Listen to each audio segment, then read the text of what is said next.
Welcome back, everyone, to T&J Studio for Tattoos and Jesus podcast number 195. Is it?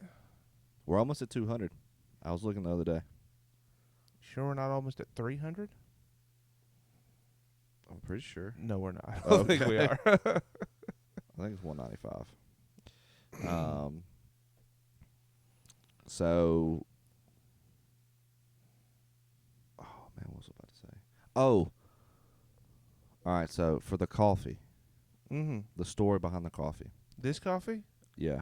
Is it? So are we going into straight to the coffee review? I guess. I mean, no, well, that was just on my first thought because I was thinking about like we're about to end October. Yeah, like we're done. This is it. This is the last October podcast. Which we kind of cheated because we didn't record an episode last week. Yeah. Because we felt like the hell episode was so big. Yeah. That we're just going to let this thing sit there for a couple weeks. Yeah. And let me tell y'all, the listenership has been insane. It is. And so, we appreciate y'all checking out the episode. We've gotten tons of feedback. And so if you haven't, let us know what you think, positive, negative, or neutral. We want to hear from you. Yeah. Because we're always curious about that stuff. Yeah. Shout out to bring Hatcher. us in. Appreciate you. Last retro coffee review. Throwback. Of 2025. Little Dirty Brew review time. Dirty Brew. Lead us in with what you got here. This is something review. new. This is a different. Yeah. So I was sitting there thinking, it's Halloween tomorrow. Mm-hmm. Last of October. And I was like, pumpkin stuff will probably start fading out a little bit, I would imagine.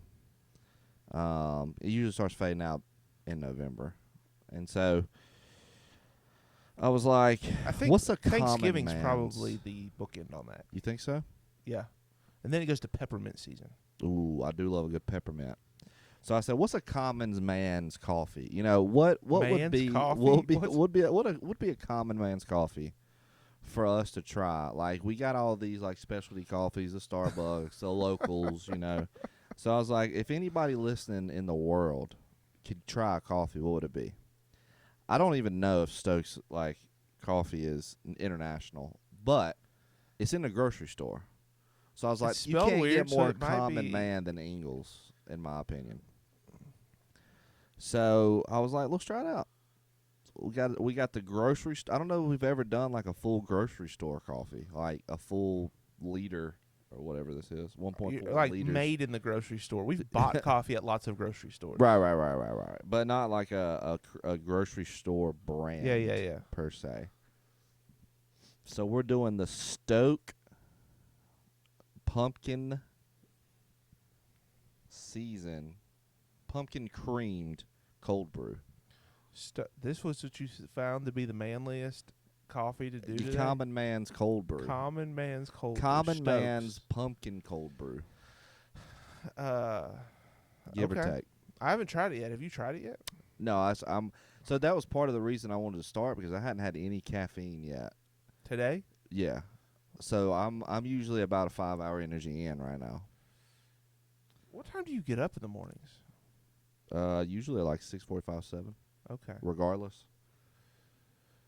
All right. Well, hey, let's go. First sip feeling. First sip. Hey, if you're watching, Marty about went and chugged. Oh, we are on video. Yeah, I was going to say. Marty about went and chugged the whole thing. If you're watching our YouTube stream, we got our merch. We got our T&J mugs going. Our merch. Yo! Yeah, you can buy it on no websites. I'll message me, and for enough money, I'll get you one made.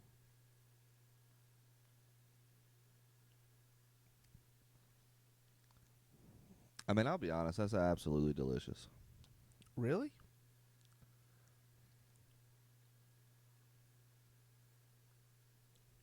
That's delicious. Does that taste a little bit of oatmeal? Does it taste a little oatmeal-y to you? I haven't had oatmeal in years. So sure.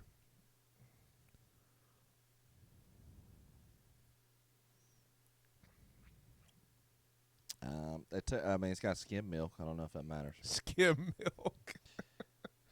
The branding on this is wild. Let's be real. Once falls over, The pumpkin vibe is too. But you can get your cold brew fix all year long with our classics. Great marketing. Shout out to Stokes.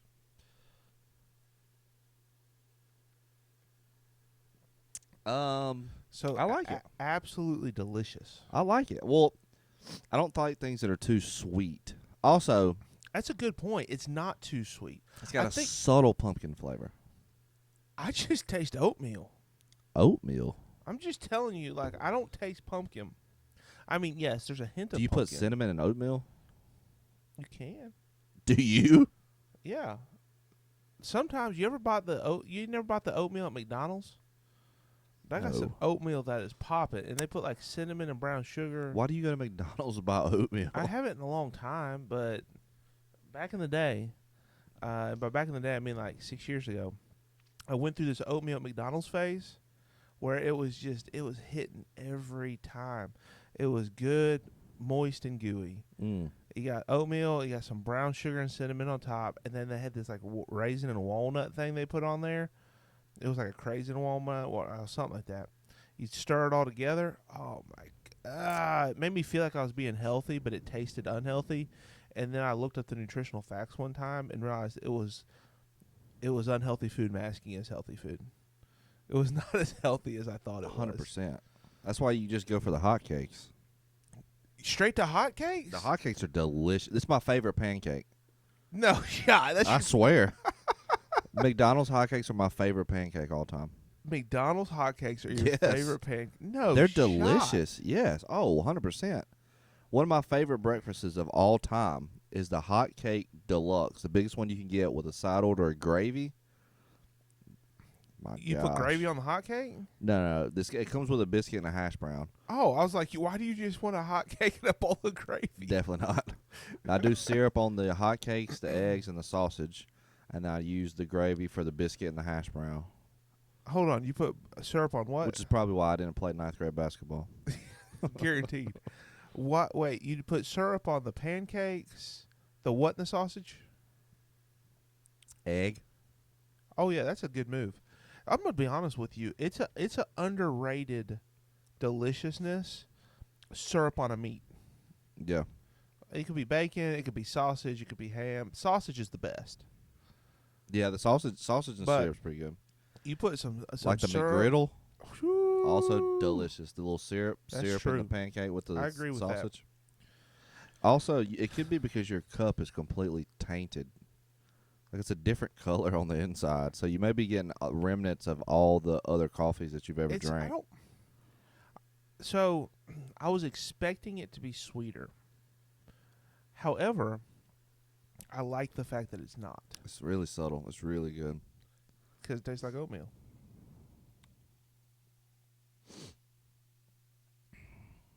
Dude, I'll be honest. What? I don't. So in my mind, all right. How am I ranking this? This is in my mind. I do this with Sarah sometimes, and she gets frustrated. I separate my rankings based on what it is. I don't put them we all talked together. about that when we did the podcast with Hatcher. It's like that doesn't. What we drank. What was that? Sweet and salty. Yeah. From the Little River Drive. There wasn't just the water that was on top of it. Oh, shout out number 2, Meg. Thank you for that review. It was delicious. Yeah. Even though Josh just drank the water off the top. Yeah, the melted water on the top was. She texted me. She appreciated the shout out. So now she gets 2 shout outs. So check this. Okay, listen, we're going down ADHD rabbit holes. Oh, man, so she texts me. This is about to sound really weird, and then I'm going to redeem it. She goes. Never love that. Somehow, so I was talking about my thigh. I guess they listened to the podcast about the thigh tattoo, and so she texted me. She's like, "Now I really want to see this thigh tattoo," which sounds weird, but I think it was her and her husband texting me because she was like, "Me and my husband just went and got tattoos, and he got a thigh tattoo." And so I sent her a picture. I was like, "Here, there's a picture of it," and she sent me a picture of her husband's. He's got like a freaking unicorn Pegasus on his thigh. It was amazing. Where from? I don't know. I didn't ask. But anyway, so if anybody wants to see that, I'll sell it for $5. If anybody wants some thigh pics, let's just. It was actually really funny because I started laughing out loud because I sent her the picture and she said, or her husband texted me or she texted somebody. It was just like, did we just become best friends? It was like the stepbrothers thing. And I was like, matching thigh tats. I think we might have. Matching thigh Probably tats. not for good reasons. I don't know what motivated you to do that, but anyway. Yeah, thigh tap. So here's the question I have for you. Thigh tap. We're in the middle of the World Series. We got to do the rating. Oh yeah, my bad. I mean, jeez. Yeah, circle back around. I'm about to get another glass. All right, scale of 1 to 10, cold brew ratings for pumpkin spice latte. Whole new system. Sorry, Sarah. Cold brew tastes like oatmeal. Says it tastes like pumpkin. I'll give you. My last 2 sips have tasted like oat, or it's like oat. Or yeah, like oaty. But I like the taste. Yeah, I don't dislike it. It's just not pumpkin-y. Yeah. To me. Do you have a number in your head? Yeah. I feel bad because I feel like I have to go higher because of the enjoyment you're having here. No, I mean, I'm just, I could be just, this is amazing. I'll go 5.4. You'll go what? No. I'm saying like I could drop so it doesn't affect it.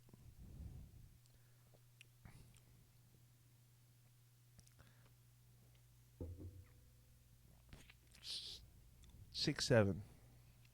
I'm gonna go 8.3. 8.3. I would put it as close to my favorite. I think that puts it at a 7.1 for us. I think it's close to my favorite. Like Starbucks is obviously really good. Yeah. In all honesty, for the price, I would just go buy that. How much was that? Couldn't tell you.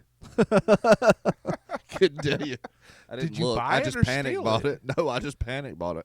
Like I walked in, I was walking through the grocery store, and I saw it, and I was like, oh, that'd be good for the show because I was already. So, if you want me to go down the rabbit hole, I can go down the rabbit hole. But the rabbit hole leads to the thought that we'll talk about. So first, ask your question, and then I'll tell you how we came about it. Yeah, because I have a question. Yeah. Before you go down your rabbit hole, it's gonna be a question. I want you to go through a bird hole. All right. You're wearing a Blue Jays hat. Yeah. I'll be honest. It's a good-looking Blue Jays hat. Yeah. I'm a big fan of the way it looks. Here's the thing. Stain on it. Like, you're not Canadian. Definitely not Canadian. You're not Canadian. I'm not convinced you're a massive baseball fan. I'm not. And so, but the Blue Jays are in the World Series. Yes. So, did you just buy this hat? Okay, let me tell you. Are you bandwagoning last second? I have 3 people. Is this a Charger situation? No. Somebody from NC State went to the. I can 3 people can vouch for me in this. I will go ahead and say I have not kept up with baseball. So I keep up with it occasionally, but not near at all. Because football season's going on, basketball season's starting. Like I just don't keep up with baseball. But while I was at Envision, when we were side by side, I think it was spring training. It was like April. Mm-hmm. College basketball had just ended. Football was over. And I was in the depression lull of no sports to pull for. Okay. And so I was texting Grayson, Matt, and Zane. So we were talking about, because Grayson and Zane are big baseball fans. Zane especially. And so they were talking about MLB. And I was like, you know what? I'm just going to pick a team. I was like, I'm going to go through and I'm going to pick a team, and I'm going to pour my all into this team this year. And so I narrowed it down to 3 teams because I was like, I have to narrow it down to 3 teams that I have some type of connection to. It can't just be random. Okay. I don't really have a connection to the Braves. So I'm like, I don't want to do the Braves. Mm-hmm. So the 3 teams were the New York Mets, because I went to a Mets game in New York. Okay. But they're orange. Part of their colors are orange. I hate orange. And as a Carolina fan, you can't. It's so hard to wear orange. So that would probably be my choice if they weren't orange. Colorado Rockies, when we went to Denver, I went to a Rockies game, really cool stadium, and then the Toronto Blue Jays. Me and Sarah, when we went to Toronto, we went to the stadium. The other tie to the Blue Jays is going to be random, but growing up, my brother played for the Blue Jays throughout Little League, so his room was actually a wallpaper of this logo. Okay. So with the maple leaf? Yeah, with the maple leaf. It was just a Blue Jay. Well, okay. Maybe not. Maybe I mean, it's a Little League in Gaffney. Probably still in the room today. It's a Little League in Gaffney. It probably has a maple leaf. So his room was wallpapered. So then what the kicker was, all right, what's South Carolina, because I do love South Carolina baseball, what South Carolina players are on teams this year? And at that time, Whit Merrifield, who hit like one of the biggest hits I've ever seen to win the national championship, was on the Blue Jays all at the same time. And I was like, done. I was like, I'm going to be a Blue Jays fan. That sealed the deal. I've been to the stadium. My brother's wallpaper growing up was that, and there's a South Carolina player I can pull for. I'm all in. So then I just went and bought a bunch of Blue Jay stuff. Like, I bought this hat like 3.5 years ago. I have another Blue Jays hat. I have a couple T-shirts. Sarah has a couple T-shirts because we bought some while we were there. So that's how I became a Blue Jays fan. So now you're a Blue Jays fan. Yeah. So if anybody asks, who do you pull for? I say the Blue Jays. If somebody asks, nobody asks, but yeah. I want to say the Mets just because I love New York and I loved going to the Mets game, but they're orange, so I just can't. So I went Blue Jays. So now that we are in the World Series. Well, I'll be honest. Like, I was telling you this before the show that, like, I like finding random teams that I think have really good logos that aren't going to generate a lot of stuff. Like, I'm not going to wear a Yankees hat just because I think a Yankee hat's cool, because too many people feel too strongly about, like, if you're not a Yankees fan, how would you wear that? Like, or whatever. You just get crap. Yeah. But I feel like the Blue Jays are one of those teams that to me is like that. It's a great hat. Like right now, I would buy a hat like that and wear it. Yeah. Solid. And their jerseys are my favorite. Yeah. MLB jerseys. It's that like almost Chargers blue. Like it's nice. So I had this experience in high school with the Gonzaga Bulldogs. Me too. Really? Yeah, I have a shirt. So I got on this. So I don't know if you remember this, in the early 2000s, Gonzaga has always been pretty good, but in the early 2000s they had this streak where they were like great. Yeah. And it was at the same time that Indiana had a streak when they were great. And so I actually bought an Indiana T-shirt that I wore for a long time. But anyway, I saw the Gonzaga logo and I was like, I'm sold right now, sight unseen. Those are my teams, and so I bought like a couple Gonzaga hats. Yeah. My head's outgrown them at this point. Yeah. But like still, right now, if you were like go buy a random hat online, probably gonna buy a Gonzaga hat. And I've had just like a soft spot in my heart for Gonzaga ever since. Look at you. Didn't John Stockton go there? I think John Stockton went there. The Gonzaga? Yeah. Did he? Mm-hmm. It was some famous small white 90s point guard. Because I think it's like a Catholic school too. I think it was John Stockton. Shout out John Stockton. Anyway, but should have washed that out a little bit. But yeah, so it's a great hat. It's probably, I'm trying to think. It might be my favorite hat that you've worn. The Blue Jays hat. Yeah, it's a good look. It is solid. I enjoy it. I have a spring train. Look, so listen, if you need to borrow one for any reason, I have an extra. You have an extra? So I might need to borrow one. We'll see. They might go, let's see, they came back, they were down, what were they down, 3-1? 2-1. They were down 2-1 and came back and tied up the series 2-2. They went up last night 3-2. The Blue Jays did. Yeah. So I woke up during the 18-inning game. Mm-hmm. I woke up at like 2:15 in the morning. Went to use the bathroom, came back, looked at my phone, see what time it was, and I just got an ESPN notification that said, go into the 15th inning looking like a classic or something like that. So I was like, I'll watch it. So then I watched it from like 2:15 to like 3 o'clock in the morning. until Freddie Freeman hit the home run, and I went back to bed. But it was just, 18 innings is wild.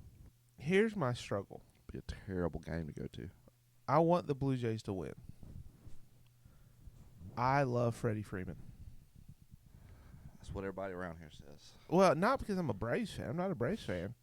He's just a great dude. You Guardians fan? No. Reds. I didn't even know they had a team anymore. Yeah, understandable. So, I was blessed to grow up in a house that chose the two worst Ohio teams to be a fan of. Sure, I'll take a little bit. Top me off with the old oatmeal pumpkin brew. I'm a Browns fan and a Reds fan. To be fair, I follow the Browns a lot closer than I follow the Reds. But I do watch like the headlines and kind of keep track. But yeah, they're awful. No, I don't want full. That's good. Thank you. We're pounding it, man. We better never start drinking wine on the podcast. It'd get messy quick. Shout out Jeremy Jurgen. So anyway, I'm Reds but here's the thing is like I have a Reds hat, but the Reds hats I think they look really good. I think their uniforms look sharp. They red, black, gray, like they look sharp, but they're not like neutral. Like blue is a very neutral color. Blue, gray, black. And so it's like a hat that can be like a daily wear. You don't wear, let's just be honest, like if I wore a red Cincinnati Reds hat in South Carolina, people are going to be like, I think he's in a gang. Red Cincinnati's hat? Yeah, red? because. Oh, because it says Reds? No, because red is the Bloods. Blue is Crips. Crips wear Dodgers hats. Bloods wear Cincinnati Reds hats. Do they? Yeah. Is that proven fact? Yeah, I went to a gang training and they told me. Wow. So when you're wearing, now don't get me wrong, if they look at me, they're not probably thinking, "Oh, he's a gangbanger." Right. So I'm not saying that with your kayak shirt on. My kayak, I'm not. Listen, if you're watching through YouTube and look at me, do I look like a gangbanger? Yeah. No, I don't. But that's all I think about is, are people going to think I'm in a gang? Man. So what's this rabbit hole that led you to a thought for today? Oh. This is going to be a good one. So anyway, what did we say? 7-3 is the joint 7-3. 7-3. I think that's a solid score. Or 7-1. It is really good. I like it. I'll be honest. If you it can tastes, drink I don't a lot of dislike it. I don't dislike the oat flavor. Yeah. But I wanted pumpkin. Yeah. You wanted more pumpkin. If it was more pumpkin-y, I'd probably be in the 7s. That's fair. Now there is like a little tingle on the tongue. I don't know what that is, but it could be my cup. A tingle on the tongue. Yeah, it's like weird. I got no tingles on my tongue. Well.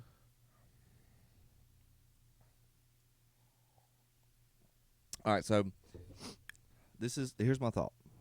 It actually ties in with the coffee, and it ties in with the stream here. Please. So I was thinking about what coffee we were going to drink. And so in ADD fashion, what coffee should we drink led to where do I get it from? Where do I get it from led to let's just do a regular coffee. So my first thought was gas station. All right.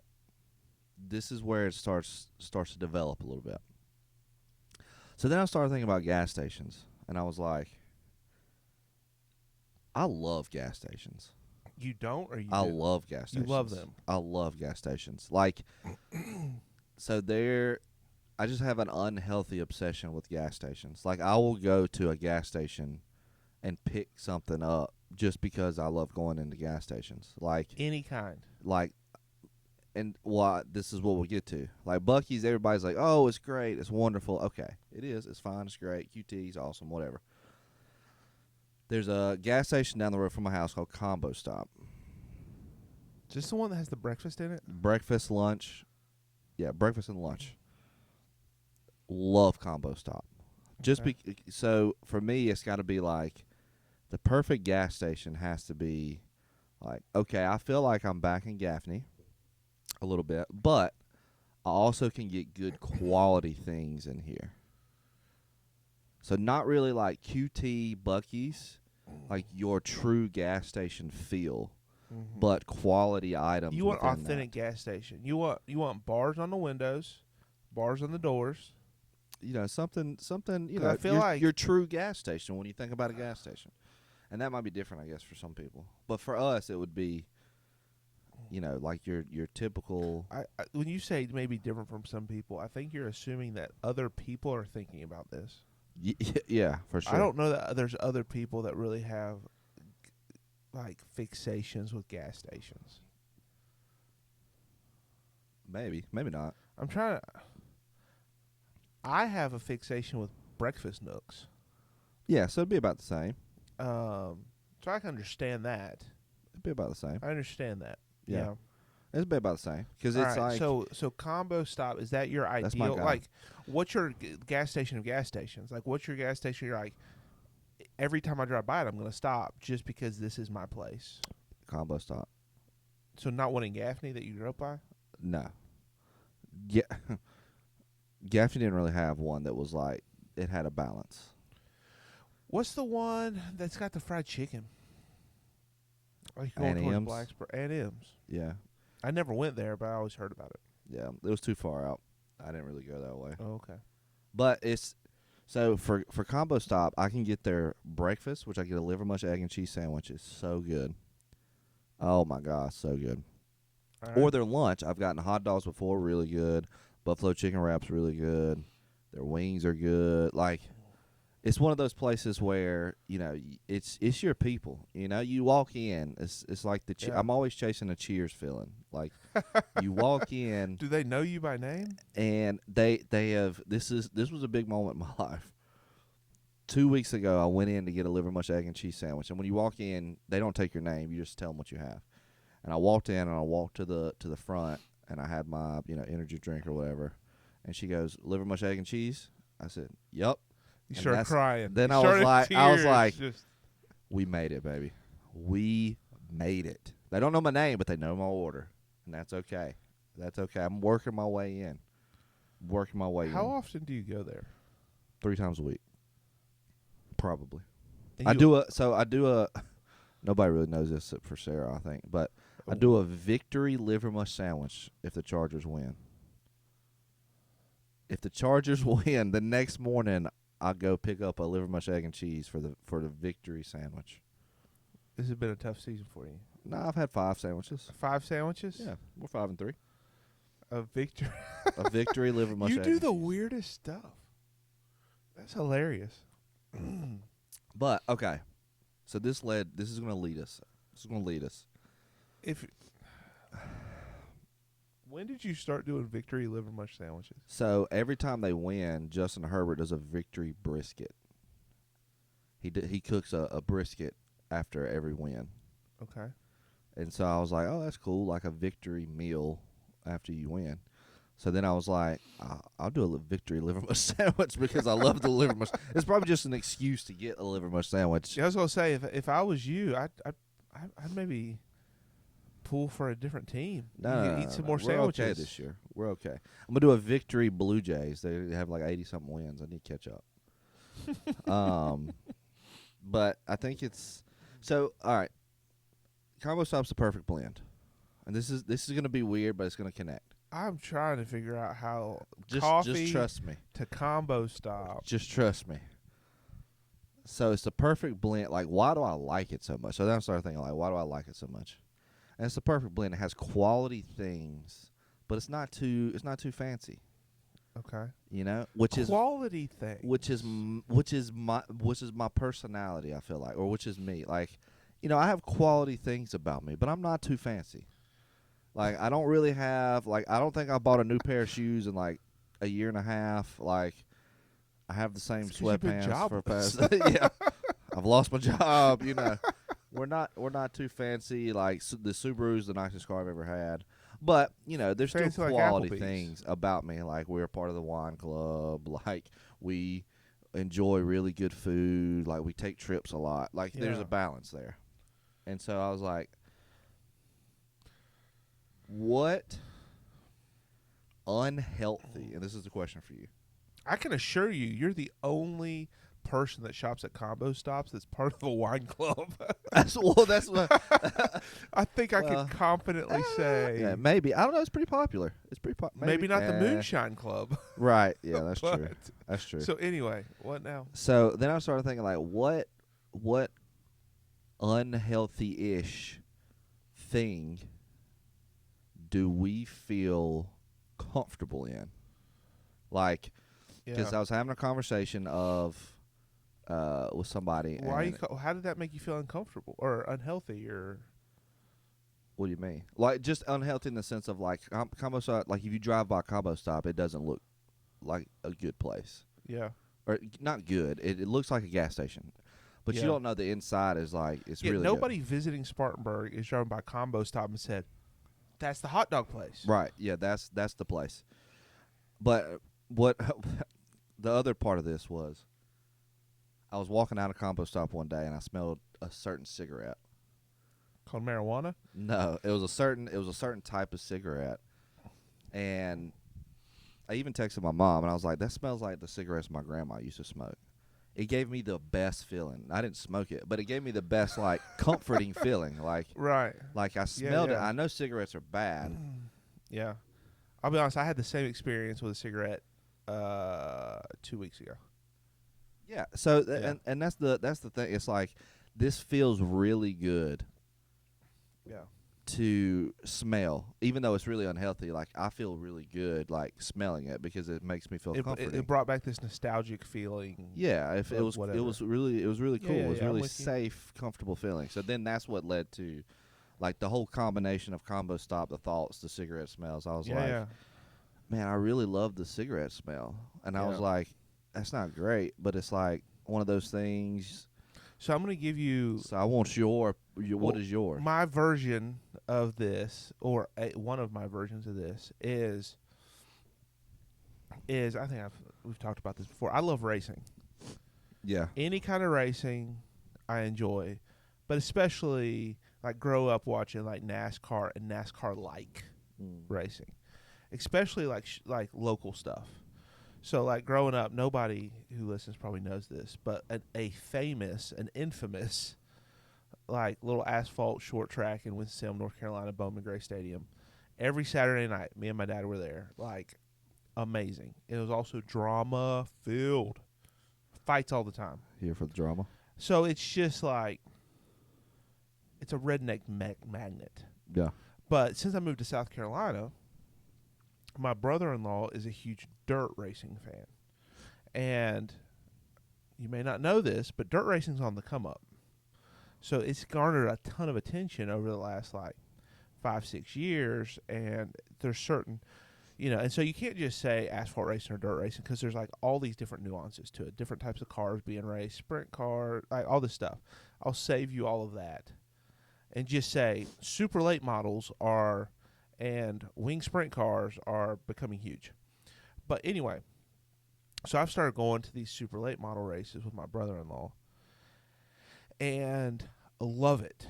Like, this is what I always say is people are like, how could you be a racing fan, or how could you enjoy whatever? And this is really what it comes down to, is there are some people in life that you're just born with certain interests. So, like, for example, like, I just like cars. Like, I like the way cars work. I like automotive stuff. Yeah. Like, it's just the way that I'm wired.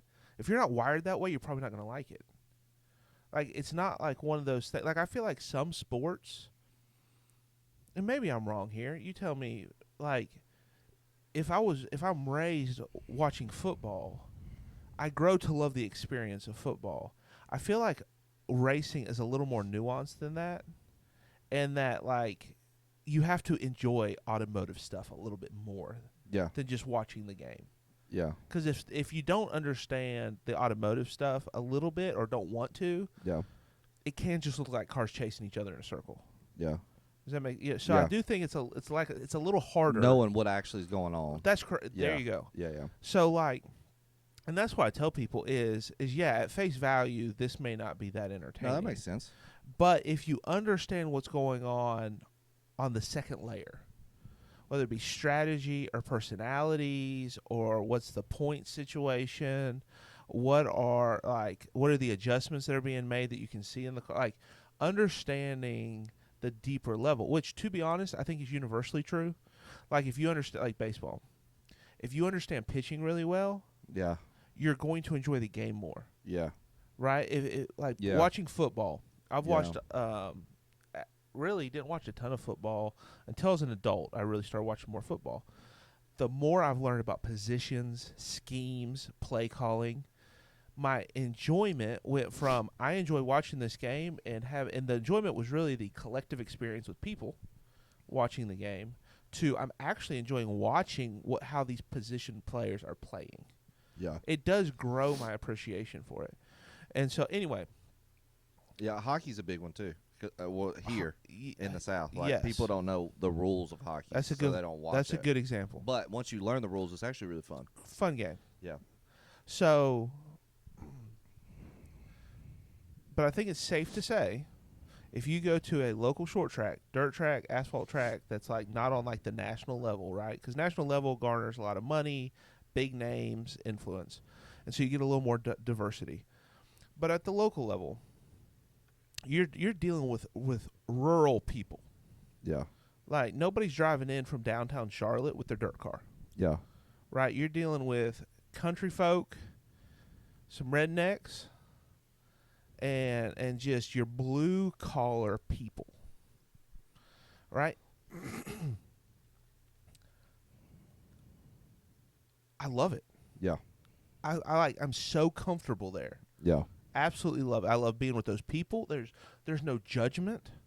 They don't care. They don't care what you wear. They don't care if it matches. They don't care how many teeth you have. They don't care what your hair looks like. They don't care about nothing.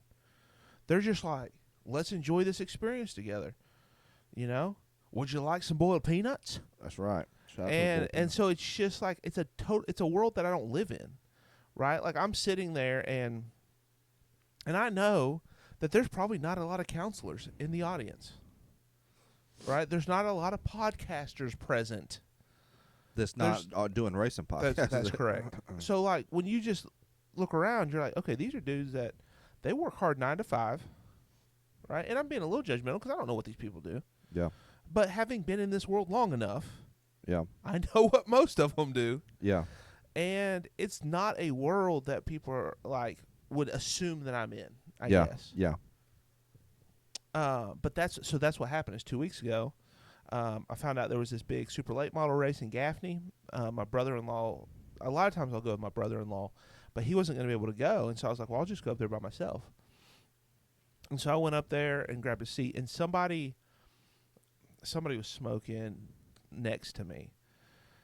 And which is a wild concept, which is crazy. But it's so on par. Like somebody was smoking in the seat next to me. And here's the thing: fantastic. every local racetrack I've been to, they just break it out wherever. There's no smoking sections at local racetracks. I'm gonna go ahead and tell you.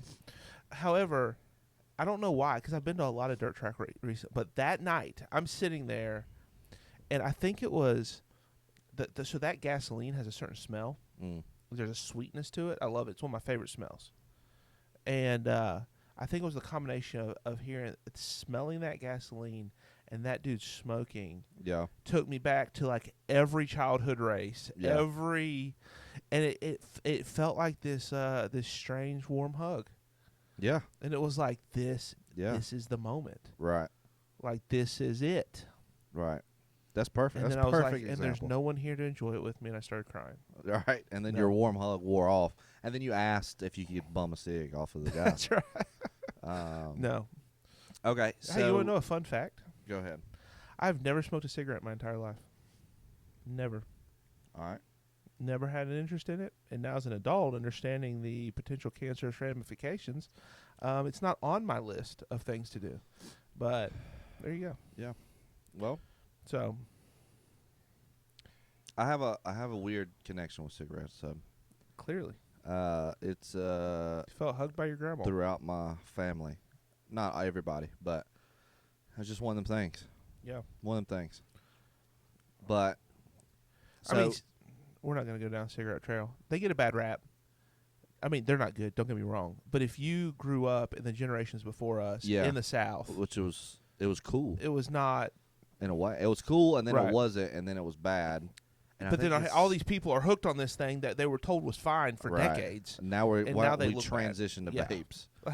So anyway, vapes are not near as cool. So as I don't know if cigarettes. that's the exact same as what you're saying, but it's like that it is. Yeah.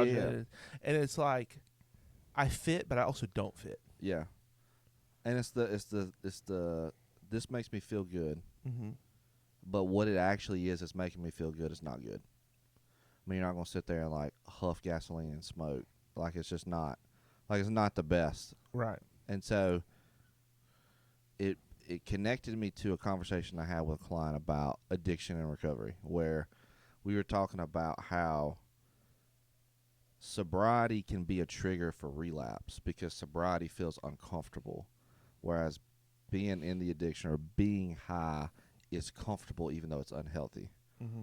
And so that was the connection to, I don't know how I don't know. But when you text, so we haven't talked about this, but you did text me and say, hey, this is kind of the thought I want to bring up. And I didn't say this on the text, but I think this might be more profound than you realize. The spiritual implications or the regular implication? Practical and spiritual. Practical. Okay. So lay it out there. Lay out this thought, because in my head I was like, this is huge for people. Okay. And they don't realize it. Okay. So here's the both and thought of when you're in recovery, the uncomfortable feeling of sobriety can lead you to think or feel like it's wrong, even though it's right, just because you're not used to it. So they end up choosing the wrong thing based off of a feeling that should be. It feels right, even though it's wrong. Right. Like it's wrong. And I think people can get that concept. And so it's kind of like I smell cigarettes, and I love the smell of cigarettes, and I might even like smoke the cigarette. I mean, I don't, but it makes me feel comforted, even though it's really bad for me. And that was kind of the tie. So then I was thinking about this. What is the both and of, like, from a psychology perspective, this is really a huge thing for people to understand about any unhealthy behavior, any unhealthy thought pattern. Like, doesn't matter. Even trauma. Like, some people don't want to come out of trauma because they don't know what their identity is without it. Mm-hmm. And then the spiritual implication is, I haven't really thought through this, as just a question I sent last night was, do we do the same thing with holiness? Like, does holiness become uncomfortable that we feel like we need to get back into sin in a way? Yeah. Or that we choose sin in a way of, like, this lifestyle feels inauthentic or whatever it may be. So that was the entire thought process and the questions that I wanted to present for people today. So what are your thoughts and questions about it? You are exactly right. In that, I'm trying to think like the simplest way to distill this down so that people can grasp the idea. And you laid it out pretty well, but it's that idea that it's basically the world in which you were raised will also feel the most comfortable and the most normal. Mm-hmm. I think is the short of it. Yeah. It's like no matter how and think it looks. And when you try to think about, like, really the first 10 years of your life is the most shaping. But for the sake of practicality, let's just say 18 years. First 18 years. Right? Because that is your childhood into adulthood. Like, that is the most shaping period of your life in every way. Biologically, environmentally. So that first 18 years. Whatever is normal to you. And normal doesn't mean healthy. Right. Normal doesn't mean good. Right. Normal doesn't mean, that it's right. Yeah. It doesn't mean right. Yeah. It's just, it's your world. Yeah. It's like it shapes you like a puzzle piece, so that going back into that world will always fit right, which can be really crappy if your world was wrong. Yeah. And so, but I think this is universally true. Whoever you are, whatever your world looks like at 18, is the world you will always want to go back to and think was the right world. Mm-hmm. And what I mean by that is, let me put it on a simpler terms. How many times, and the answer is 100%, do you talk to old people and they're always like, I wish we could just go back? And and you say, okay, when do you want to go back to? It was when they were a young adult. Now, they won't say that. They won't say, well, when I was a young adult. No, they will pick the version of the world that they live in, right? The vision of the United States or whatever. That was when they were like 16 to 20. Yeah. Because that's the world that felt right to them. It's what they're used to. It's when they were most adapted. Does that make, you know what I'm saying? Like, that's just when, and so every single time, like, it never fails. Like, every generation says, you know, this whole world's going to hell in a handbasket. Jesus is coming back quick. Like, I just look out and I see the destruction. Yeah. Okay, it's like, well, I just wish we could go back to the 90s, the 80s, the 70s, you know, whatever. Every time, if I were to say, okay, what year are you thinking of? I can almost put money on it was when around when they were 18. That because range. that's the world that felt most right to them. Mm-hmm. And what I find to be humorous is I could look back at the world at that time and be like, you do realize this other stuff was happening. You just wasn't impacting you. Yeah, what you and weren't people aware. being impacted by those things probably wouldn't want to go back to that time period. Because the only thing you had to worry about was like what clique you were in high school, or like your social acceptance, or the world. We're just getting worse. We're just we're going downhill. And here's the thing: there are ebbs and flows in society, so that might be an accurate representation based on the moral construct of your life. So I'm not going to say they're wrong. Because based on the moral construct and how they want that lived out in society, they may be seeing a shift. That's probably true. But if you zoom out to a very global or centuristic view, there's been periods in history that were a lot worse.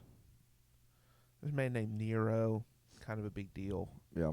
There was this whole thing called the Holocaust. Yeah. Not a great period of time. Yeah. So, like, there were other periods in history that I would say far exceed some of the atrocities that we're aware of today. And I say aware of because there could be something going on that I'm not aware of. Yeah. But it's like it ebbs and flows. But by default, you will always go back to the period that shaped you. And here's what's crazy about that. Is now let's move to the counseling, spiritual side of that. Even if it's unhealthy. Yeah. Yeah.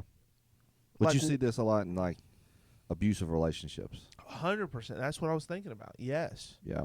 If you grew up in a home that was abusive, there's a really, really, really, really, really good chance that you will end up being attracted to a partner that demonstrates the same type of abuse. Mm-hmm. And it's wild because you won't know it. Yeah. It's not intentional. You're not out there on your Tinder account being like, he hits a lot. Yeah. Let me get this guy. Abusive. There's just something about the personality that just feels right to you. It's like, oh, we have a good, and then all of a sudden it spirals to this place. Like, how many times you meet with somebody that's like, why do I keep getting this kind of guy? Or why do I keep getting this kind of girl? And I want to be like, have you talked to your mom lately? Have you talked to your dad lately? There's probably a pretty good chance that the most significant male or female figure in your life growing up demonstrated these same qualities. Yeah. And so it shaped you to be attracted to that quality even if you don't know it's present. Yeah. Because comfortability is interpreted as right. This feels right. And it almost could go back to the whole saying of like, follow your heart, or, what feels good, feels right is probably right. Like gut feelings. Yeah. I'm not a huge fan of that. Like a lot of people will say, you got to trust my gut. And I'm like, sometimes your gut's off. I've reframed that to say, because when people say trust your gut, what's really being communicated there is on a limbic level, on an instinctive level, I'm picking up something from this person. Yeah. Your gut never lies. Mm-hmm. The question is, what's the message it's communicating? Yeah. And so when people say follow your, no, don't follow it, but acknowledge it. Yeah. So if you feel some kind of way about somebody, your gut is reading something off of them. It's picking up an energy. It's picking up something.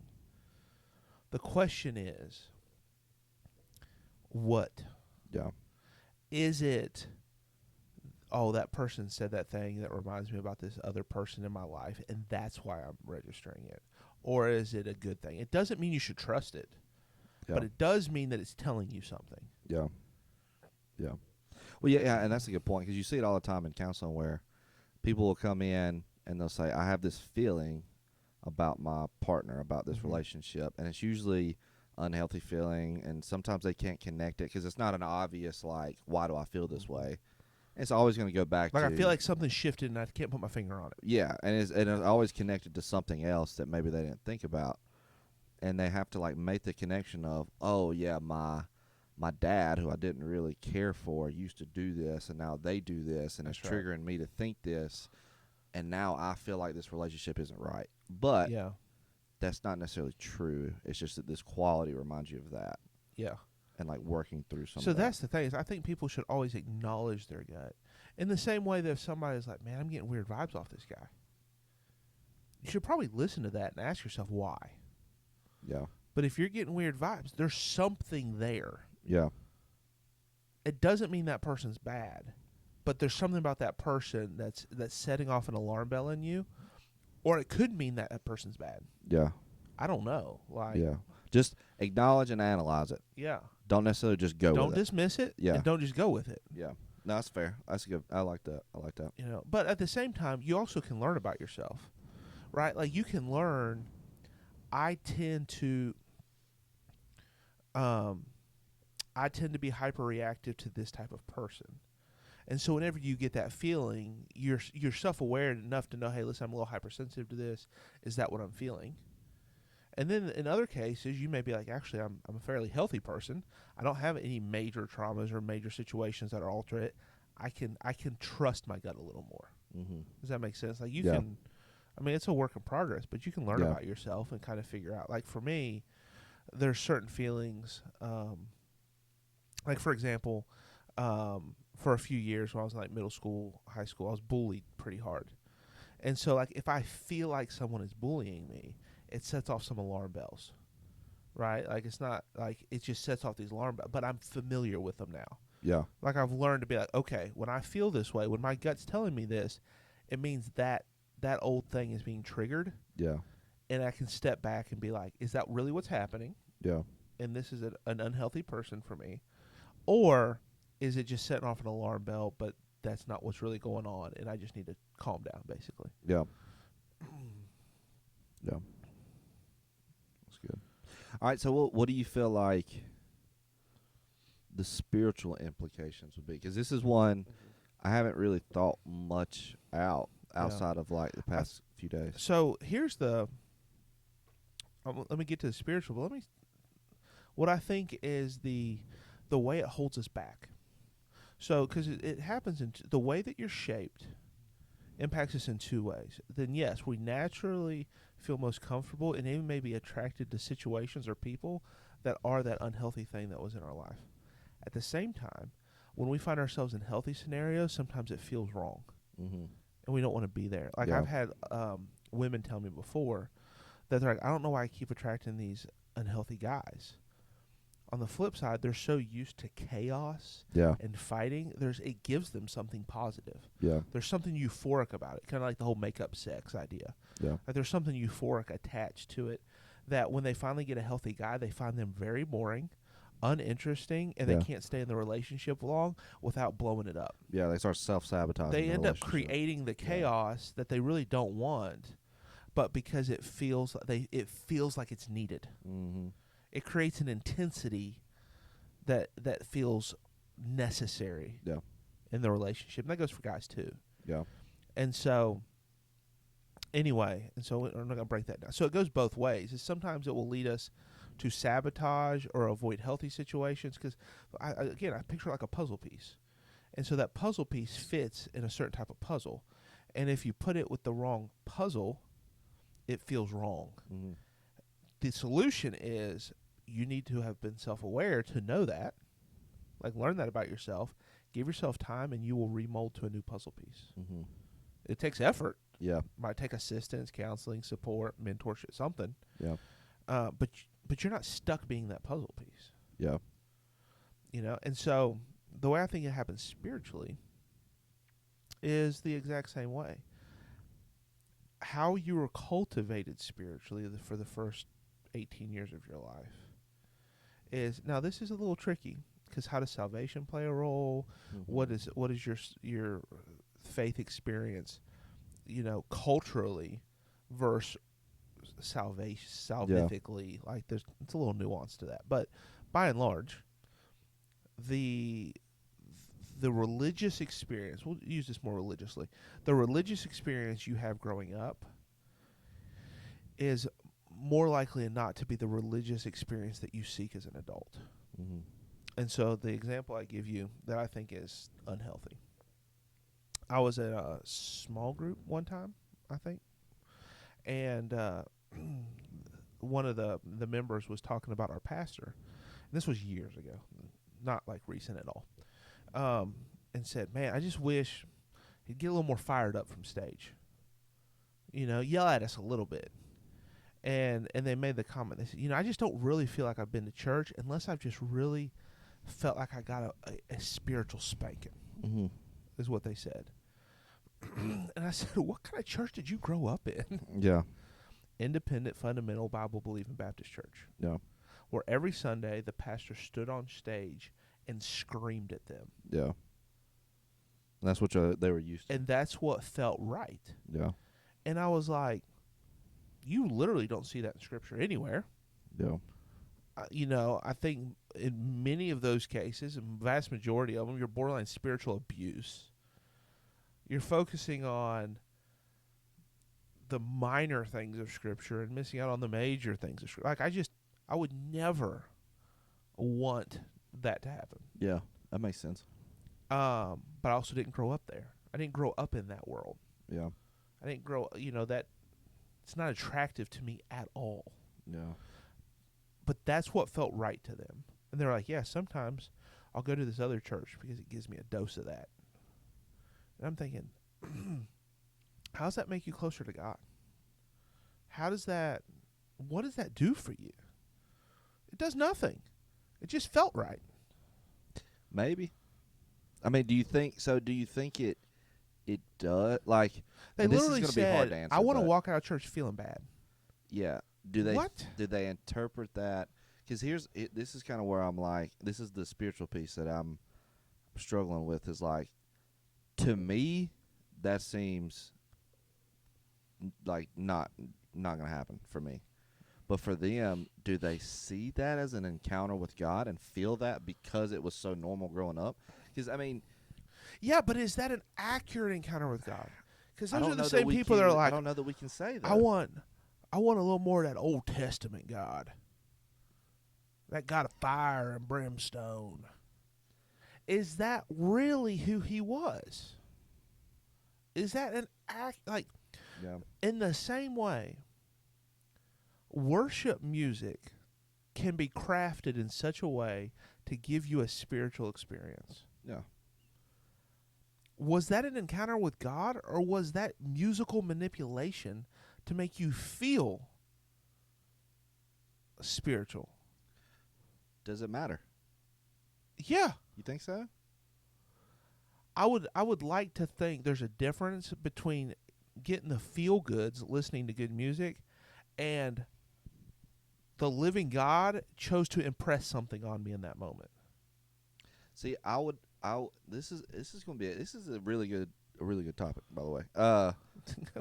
In the sense of like, good job then. Well, I mean, I didn't. I was in my mind. I wasn't necessarily going here, but this makes a lot of sense. I don't know that we can say that because I can look at my personal upbringing now. I mean, most people who've listened to the podcast know there's been a journey there, but like, I can look back and say, I probably wouldn't currently be a part of something that maybe I was a part. I mean, some things yes, some things no. Yeah. But I can fully say that I still experience God in the unhealthy, even if I didn't agree, even if I don't agree with it now. Yeah, I mean, I wouldn't say that a person can't experience God in those moments. I'm not going to all or nothing it. But that is. I just don't think that's the best. Maybe. I mean, maybe, but like it all goes.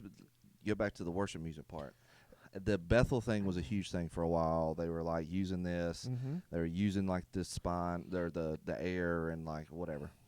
And I get that piece, but like, I can't necessarily say, because what I used to say was, how do hymns do anything for anybody? And then it was like, now I go to church, it's all hymns, and I'm like, wow, this is really good. Like, the words mean something.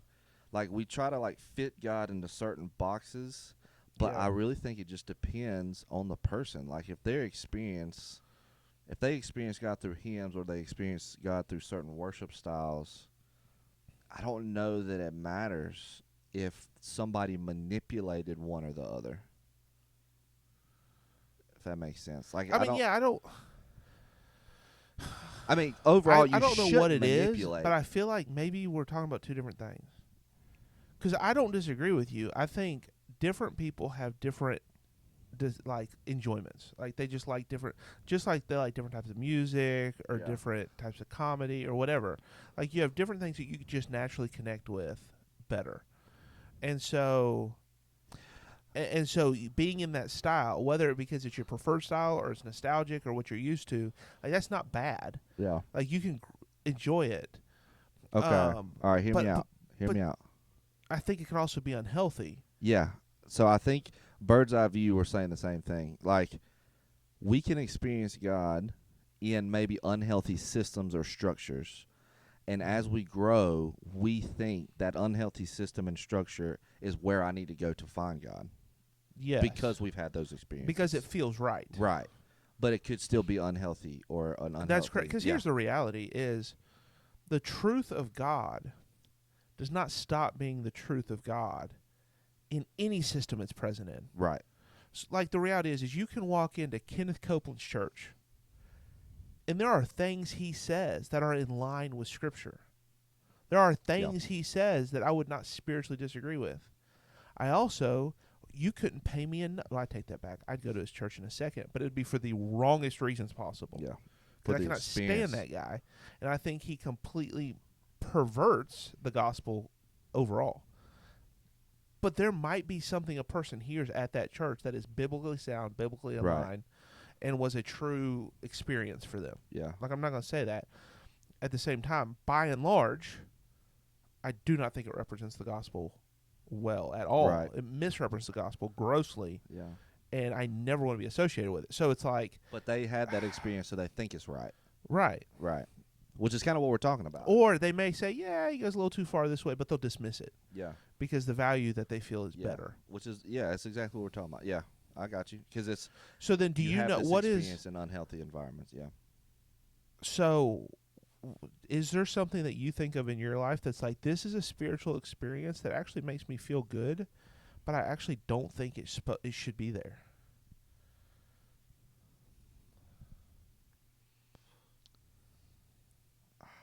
I mean, not necessarily like a specific... So I take, like, for experience. I can look back and say that. Like, growing up, the churches I went to, my family and stuff, it was like, legalistic's too strong of a word. Yeah. But it was like, there's appropriate behavior and there's inappropriate behavior. Yep. And like, no godly people does these things, godly people do these things, and it's pretty cut and dry. It's pretty black and white. And then I grow up and I realize a lot of what I thought was black and white is actually unique to the conviction of the person and is not a biblical conversation. Mm-hmm. Does that make sense? Mm-hmm. So, like cigarettes are an example of that. Mm-hmm. Like, if you were cultivated in North Carolina in the 80s, mm-hmm. right? Like, nobody knew they were bad. Like, none of that was happening. But by the 2000s, I'd be like, as a Christian, I would never do that. You know, like, that was the. It's like, well, listen, you grew up in a different world. Yeah. Those convictions were different, and now that circumstances are different. Yeah. You know, or you know, it's like, what clothes do you wear to church? Like, how do you dress when you go to church? Yeah. Do you wear a hat in church? Do you not wear a hat in the building? Do you consume alcohol? Do you not consume alcohol? Like, there's all of these different tensions that are largely cultural. There's some spiritual influence there, but largely cultural. You know, because you know, we may look down at somebody for certain health decisions and be like, oh, that's really, you know, as a Christian, you're supposed to be taking care of your temple. Like, you shouldn't be smoking, or you shouldn't be drinking, or you shouldn't be whatever. I can't believe you would do that as a Christian. Now let's go to the Golden Corral and chow down. Yeah. And I'm like, whoa, time out. There's a little hypocrisy here. But it's okay here, but it's not okay there. Yeah. And I'm not, you know, so it's like, so anyway, what I was getting at is there are certain things that I don't think the Bible permits or condemns. But when I do them, or if I were to do them, and when I'd naturally feel guilty. I feel messed up. Yeah. But when I'm doing right, wearing these clothes, not consuming these products, doing this, like, I feel more Christ-like or whatever. Yeah. And I don't think I am. Like, I think it is a cultural feeling, a religiously cultural feeling, not a biblically spirit-driven feeling. Yeah. No, that makes sense. Like, this might be true all the way through, and this is not a knock, and there might be some truth to this, but in my personal experience, like, it's the us versus them mentality that I kind of look at and say that's not exactly accurate. Like, growing up, and this might be, I mean, I guess being open, but growing up, you know, I always had this perception and prayer for my dad. So my dad, you know, got out of church at a young age. His dad died really young, and so he kind of got out of church. And so but as I'm going through church, there's this mindset of like, it's me versus him, because it's like, I'm a Christian and I feel like maybe he's not. And it created, like, looking back, it created this weird dynamic. I mean, he's still great, still love it. Like, it wasn't like bad, but I would have approached it differently. Like, it would have been a different approach besides it's me versus him, of like, I'm a Christian, you're not. I can't. It's almost this thing of like, I can't get as close to you because you're not a Christian. Yeah. And my real family is from church. And there was this kind of like mindset throughout growing up of like, man, like, I can't be as close to him because you're not a Christian, or I can't be as close to you because you're not a Christian. And that even kind of plays into today. And some people still may agree with that mindset. I don't. But I think that still has a play today of like, it's us versus them, which almost automatically pins people against each other. And I can sit here and say, there's a lot of non-Christians that I would feel just as close to as Christians. Like, there's, like, it's not necessarily, and I don't know if that answers the question, but maybe an unhealthy mindset or practice that I had that impacted more than just the legalistic things. If that makes sense. I'm with you. I don't know, like, but Anyway, it felt right in the moment. Right. So I don't know. And I'm sure there's some stuff I do now that isn't right but feels right. Yeah. Because here's the temptation is, I do think there's wisdom in trying to sift through, like, what were healthy or unhealthy. Because here's the thing is, the good side of that is, if you were raised in a healthy family it cultivated your puzzle piece to be attracted to other healthy things. That's like being raised in a home that loves God and appreciates God and that loves each other. More likely than not are going to turn out kids who look for and also provide relationships that are safe, loving, spiritually focused. Yeah. Right? Like it's the same thing. Like creating that good creates more of that. Yeah. You know, and so that's a good thing. And so I think there is wisdom in learning, okay, how was I molded? How was I shaped? How does that influence me? But the temptation that I kind of danced around a minute ago that I have to avoid is don't let that create pride. Yeah. Because it's easy to be like, this is who I need to be. This is more Christ-like, or this is more godly. To be like, therefore, I am better than you. Yeah. So almost the opposite happens of like, holiness can create the unhealthy, but feel right aspect.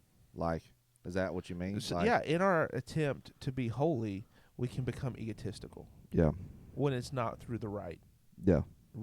You know, because if it's Christ-like, it will lead to Christ-like behaviors, characters, and qualities. Yeah. It has to. And so if it's not leading to godly character qualities and characteristics, then it's like, why? Well, you know, what's my motive? What's the reason? What's the cause?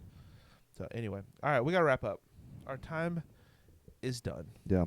So let us know your thoughts. Yeah, let us know if you have an opinion. At our email.